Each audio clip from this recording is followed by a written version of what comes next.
కాలుకి దెబ్బ తగిలింది. కాలుకి దెబ్బ తగిలితే కాలు ఏడుస్తుందండి? కాలుకి దెబ్బ తగిలితే కళ్ళల్లో నుండి నీళ్ళు వస్తాయి ఎందుకు? ఇక్కడెక్కడో కాలు కింద ఉంటే పైన కళ్ళు ఉంటే కళ్ళ నుండి నీళ్ళు ఎందుకు వస్తాయండి? ఇక్కడ కదా రావాలి. ఆహాహా, కాదు కాదు. ఈ ఇంద్రియాలకి మొత్తం కలిపేటటువంటిది మనస్సు కారణం.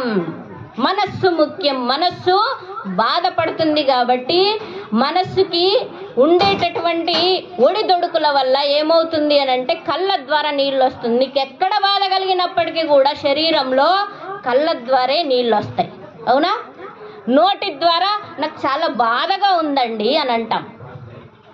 ఈ రెండు మాత్రమే చెప్పగలవు. బాధ దుఃఖమేమో కళ్ళ ద్వారా చూపిస్తారు. అవునా? ఆ మాటలేమో వాక్కు ద్వారా చెప్పగలుగుతాడు. ఇంకా ఏది చెప్పలేదు, అనుభవించాల్సిందే. కాబట్టి మన మనస్సు మన చేతిలో ఉండాలి అనంటే, మన ఇంద్రియాలు మన చేతిలో ఉండాలి అనంటే, మనం చెప్పినట్లు వినాలి అనంటే ఏం చేయాలి? ఏం చేయాలి?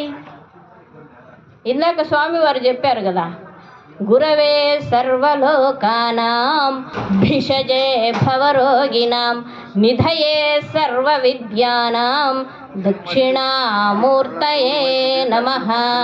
భిషజే వైద్యో నారాయణో హరిహి అన్నారు. అవునా? భవరోగానికి మందు వేసేటటువంటి వాళ్ళు ఎవరండి? గురువు. గురువు భవరోగానికి మందేస్తాడు. అవునా? ఇప్పుడు మామూలు డాక్టర్సు నాకు కాలుకి దెబ్బ తగిలింది, చేతికి దెబ్బ తగిలింది, తలకి దెబ్బ తగిలింది అని అంటే మీరు కర్నూలులో, నంద్యాలలో హాస్పిటల్లో చూపించుకుంటారు, మందులు తెచ్చుకుంటారు.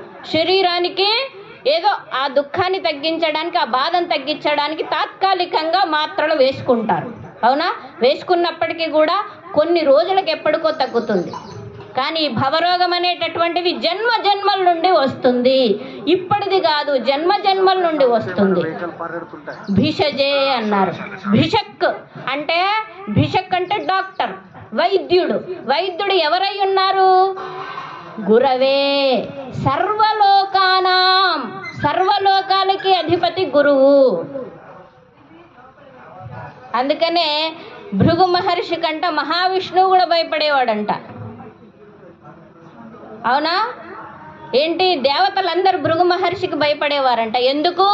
బృహస్పతి, బుద్ధికి రాజైనటువంటి వాడు బృహస్పతి, మేధాశక్తి కలిగినటువంటి వాడు ఎవరు?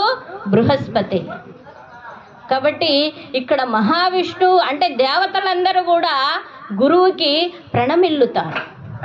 అదే గురువు మళ్ళీ మానవ లోకానికి వచ్చి మానవులందరికీ కూడా తమ తమ బుద్ధులు ఏ ఏ స్థాయిలో ఉన్నాయో ఆయా స్థాయిలలో గురువు ఆయా మార్గాలలోకి వెళ్ళి ఆయా మార్గాల గుండా ఏ ఏ జ్ఞానం ఎక్కడెక్కడ ఎంతమందికి ఎలా అవసరమో ఆయా మార్గంలో ఆ గురువు ప్రయాణిస్తూ తన స్థాయి నుండి దిగొచ్చి ఆ స్థాయిలో, చిన్న స్థాయిలో వాళ్ళకి ఎలా అవసరమో అలాగే తనని తాను మలుచుకుంటూ తనకి జ్ఞానాన్ని అందిస్తారు. ఇది ఎవరు చేయరండోయ్, ఇది ఎవరు చేయరు. నిజంగా చెప్పాలి అని అంటే గురువుకి చాలా ఓర్పు ఉంటుంది. చూడండి, సనక సనందన సనత్ కుమార సనత్ సుజాత అన్నదమ్ములు నలుగురు ఒకసారి బ్రహ్మదేవుడి దగ్గరికి వెళ్ళారు. బ్రహ్మదేవుడు సరస్వతి మాతతో వీణ వాయిస్తూ ఉంటే హాయిగా ఆయన ఎలా ఆనందపడుతూ కళ్ళు మూసుకొని అలా అలా అలా అంటూ ఉన్నారన్నమాట. ఓహో, ఈయన కూడా సరస్వతి మాత ఇదిలో పడి మమ్మల్ని అంటే బయటకు చూడట్లేదు అని చెప్పేసి ఆయన ఏం చేశారు? నలుగురు అన్నతమ్ములు వైకుంఠానికి వెళ్ళారు. వైకుంఠంలో కూడా అలాగే ఉంది. లక్ష్మీమాత పాదాలు నొక్కుతూ ఉంటే మహావిష్ణువు హాయిగా యోగ నిద్రలో ఉన్నారు. కైలాసానికి వెళ్ళారు. కైలాసంలో భరతనాట్యం చేస్తూ హాయిగా ఆనందంలో ఓలలాడుతున్నారు. ఓహో, ఇంతేనా అని చెప్పి ఆయన తిరిగి వాళ్ళందరూ నలుగురు అన్న తమ్ముళ్ళు తిరిగి వస్తుంటే ఎవరు? భగవాన్ మహేశ్వరుడు. ఆ మహేశ్వరుడు ఎప్పుడైతే సూక్ష్మ బుద్ధి ఎక్కువ అండోయ్, ఎవరికి? శివుడికి సూక్ష్మ బుద్ధి ఎక్కువ. ఆయన గమనించి వాళ్ళ ఆలోచనలోకి వెళ్ళి గమనించి వెంటనే కైలాసాన్ని దిగి వాళ్ళు వచ్చే మార్గంలో ఆయన ఎక్కడ మర్రి చెట్టు కింద హాయిగా కూర్చొని ఉన్నారు జ్ఞానముద్రలో. చిన్న వయస్సులో ఆయన గురువు కదా, ఒక్క మాట మాట్లాడకుండా ఈ ప్రపంచానికి, ఈ సృష్టికి, సర్వలోకాలకి అసలు సృష్టి ఎలా జరిగింది, శాస్త్రాలలో ఏముంది, శాస్త్రాలు పుట్టక ముందు ఏముంది మొత్తం కూడా ఆయన ఏం చేశారు, జ్ఞానముద్రలో అలా కూర్చొని ఊరికే అలా కూర్చున్నారంతే. కళ్ళు మూసుకొని అర్ధనిమీలిత నేత్రాలతో ఎవరు మేధా దక్షిణామూర్తి మర్రి చెట్టు కింద కూర్చున్నారు. ఆయనను చూసి అనుకున్నారంట ఈయన గురువు, అస్సలు గురువు ఈయన అని. వాళ్ళు కూడా హాయిగా అక్కడ కూర్చొని అలా కళ్ళు మూసుకుంటే ఆ అర్ధనిమీలిత నేత్రాలతోని ఎవరైతే కళ్ళు మూసుకొని కూర్చున్నారో ఆయన ఏం మాట్లాడలేదు, వీళ్ళు ఏం మాట్లాడలేదు, జ్ఞానాన్ని అందించారు, వీళ్ళు వచ్చేశారు, ఆయన వెళ్ళిపోయారు.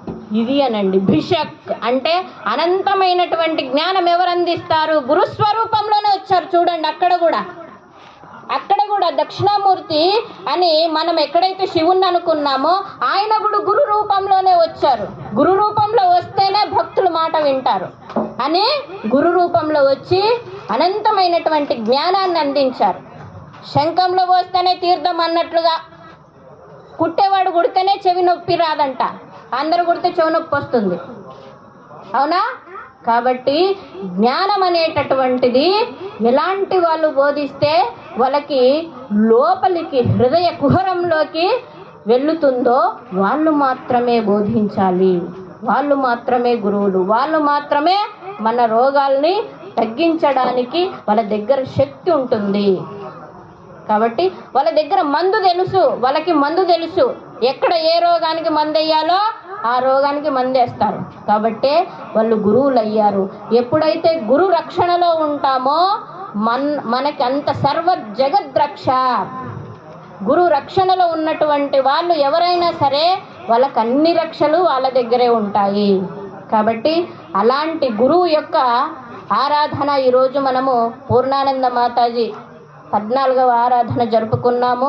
కాబట్టి వాళ్ళ గురువు యొక్క ప్రబోధానంద స్వామి యొక్క సంకల్పం చాలా విశాలమైనటువంటిది, వారి జ్ఞానం కూడా చాలా విశాలమైనటువంటిది, మీకు అందరికీ తెలుసు.